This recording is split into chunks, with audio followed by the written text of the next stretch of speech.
A government program that's meant to help Iowans with disabilities may actually be doing more harm than good in some cases because of the rules connected to it.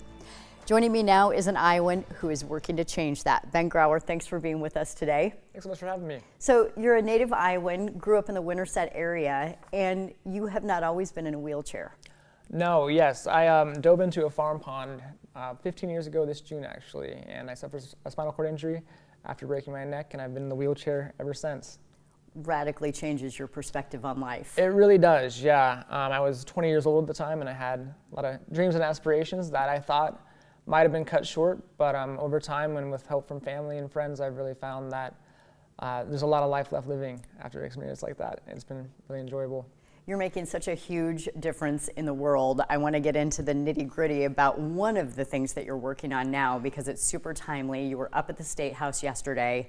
So just explain for people Medicaid for employed people with disabilities. I think people don't understand that this even exists. Right, yeah, we hear Medicaid and we oftentimes think of healthcare for individuals that are lower income and things of that nature. What we don't think about is how Medicaid is used by people with disabilities.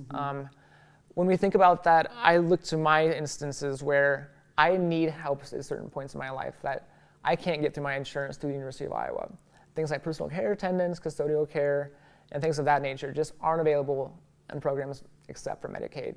And if you're disabled, you have to have those programs. All right, I had our wonderful graphics team put what you sent me into a graphic that we can show people because this really gets down to the issue at hand, which is these income and asset limits that are currently in place. I just did a quick Google search. What is 250% of the federal poverty level? So it's $36,000 a year for an individual. Correct. So essentially, we're sort of incentivizing people not to work or at least don't work too much, don't be too successful. Exactly. I think that in those instances, when it is that low, you're making people choose between maintaining their benefits that they need to survive and then pursuing life that's gainfully employed that we've all been told we have to look forward to and work for our entire lives. When we grow up and we decide that we want to work and we need to work to be part of that community, and for people with disabilities, it's that aspect of dignity as well. We need to have that access to work to create lives that are meaningful to us. So let's talk a little bit about your current work because it's directly related to this. So tell us about your work now through the University of Iowa. Yeah, I mean, specifically through the University of Iowa, we have programming there that incentivizes and we work toward work for people with disabilities, of all disabilities, making sure that work is a priority and that everyone with a disability has that access. And it's a big component of what we do.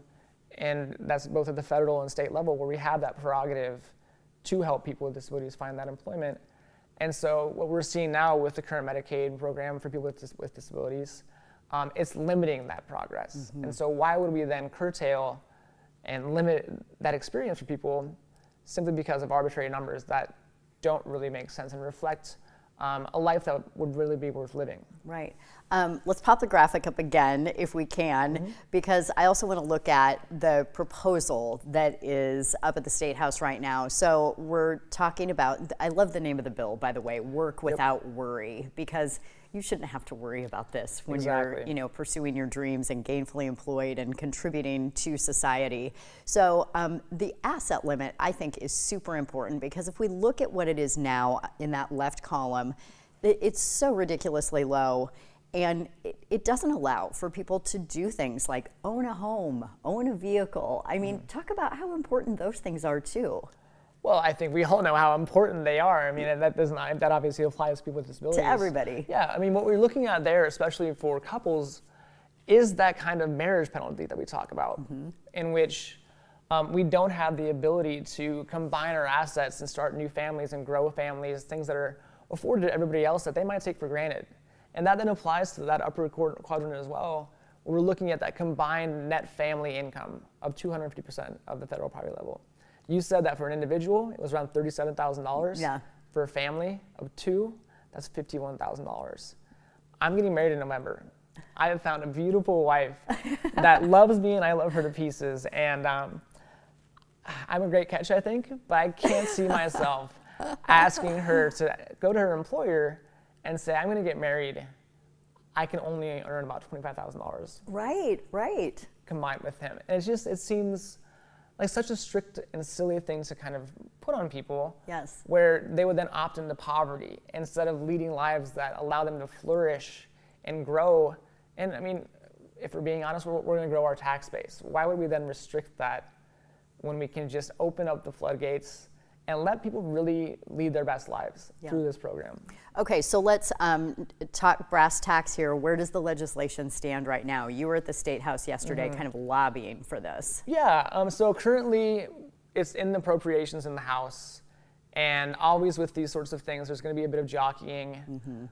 We want to keep the text as close to the bill that Representative Turek introduced at the start of the session as we can, so that then it would ideally incorporate that 450% of the FPL and then no asset testing. That less people work, that less people start families, and just lets people with disabilities lead lives that everybody else expects to be able to have access to. I should have looked up the bill and who's registered for and against it, but who's against this? I would hope nobody. Right, After same. hearing how common sense it is, I would hope nobody. It's got good bipartisan support. Good. And so we're hoping to move forward with that. Okay. Ben, thank you so much for being here. Thank you for having me. We're going to stay in touch and do some more Please. on all of your work. It's very important. Stay with us. We're